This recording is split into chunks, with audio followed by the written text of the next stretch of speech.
Sebentar lagi kita akan melaksanakan ibadah Idul Adha. Saat itu kita akan melakukan penyembelihan hewan kurban hingga membagi-bagikan kepada mereka yang berhak.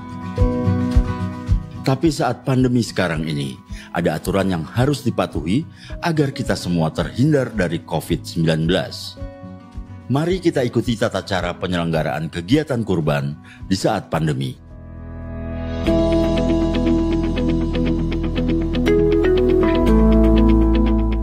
Dari rumah, petugas pemotongan wajib memakai masker dan menggunakan baju lengan panjang. Petugas adalah orang-orang yang berasal dari lingkungan setempat. Jika ada petugas yang berasal dari provinsi atau kota atau kabupaten lain, ia wajib memiliki surat keterangan sehat dari rumah sakit atau puskesmas. Lansia dan orang yang memiliki penyakit bawaan tidak disarankan mengikuti kegiatan kurban. Sebelum memasuki lokasi, dilakukan pengecekan suhu menggunakan termogan. Petugas yang melakukan ini harus memakai masker, face shield, serta sarung tangan. Selanjutnya, penanggung jawab kegiatan wajib memberikan edukasi ke seluruh orang agar menghindari menyentuh area wajah, khususnya mata, hidung, telinga, dan mulut. Mereka yang mengalami gejala seperti demam, nyeri tenggorokan, batuk atau pilek dilarang masuk ke lokasi. Setiap orang yang dinyatakan sehat harus mencuci tangan dan atau menggunakan hand sanitizer di tempat yang telah disediakan. Hand sanitizer harus mengandung alkohol minimal 70%. Lokasi atau tempat pemotongan hewan kurban telah mendapat persetujuan dari dinas yang membidangi fungsi peternakan dan kesehatan hewan setempat. Kegiatannya pun hanya dihadiri oleh panitia dan petugas, serta dalam jumlah yang terbatas.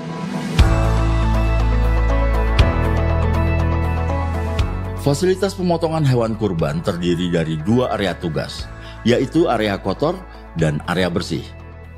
Area kotor meliputi penerimaan hewan, pengistirahatan, penyembelihan hewan, dan penanganan limbah. Area bersih meliputi penanganan daging dan penanganan jeroan. Sebelum dipotong, hewan kurban diperiksa terlebih dahulu. Pemeriksaan ini disebut antemortem. Setelah disembelih, juga diperiksa atau disebut postmortem. Pemeriksaan dilakukan oleh dokter hewan atau paramedik veteriner yang di bawah pengawasan dokter hewan yang berwenang. Hal ini bertujuan untuk menjamin kesehatan hewan dan keamanan daging kurban yang akan dikonsumsi. Selain itu, limbah dari proses penyembelihan hewan dan sampah harus ditangani dengan baik, serta memerhatikan kebersihan dan kesehatan lingkungan. Semua petugas wajib membersihkan dan mendisinfeksi peralatan kurban sesering mungkin.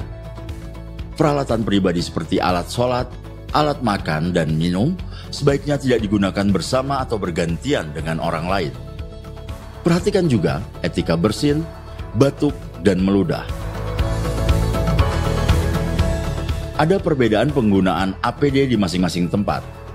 Petugas di area kotor menggunakan masker, sepatu boots, memakai kacamata Google atau face shield, serta sarung tangan sekali pakai, dan apron.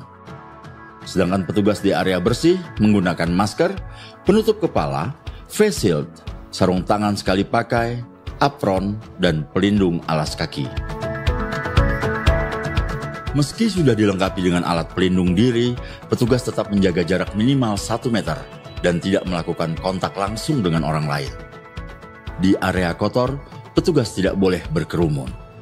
Sedangkan di area bersih, petugas penanganan daging dan jeroan tidak saling berhadapan. Tahap terakhir dari semua ini adalah distribusi daging kurban. Pendistribusian dilakukan petugas dengan membagikan langsung ke rumah-rumah calon penerima. Setelah aktivitas selesai, setiap orang segera mandi dan ganti pakaian sebelum kontak langsung dengan keluarga atau orang lain.